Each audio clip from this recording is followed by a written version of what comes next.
Did you know some online businesses can drain your savings faster than you can say profit?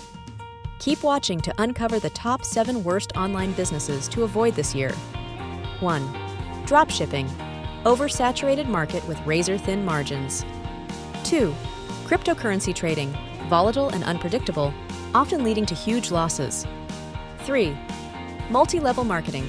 Most participants lose money in these pyramid-like schemes. 4. Online surveys. Low-paying and time-consuming with limited earning potential.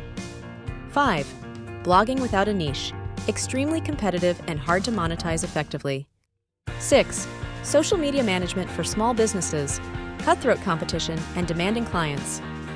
7. Selling digital products without expertise.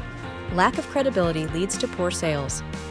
Avoid these pitfalls and focus on sustainable, value-driven online businesses instead. Hit the like button if you found this useful.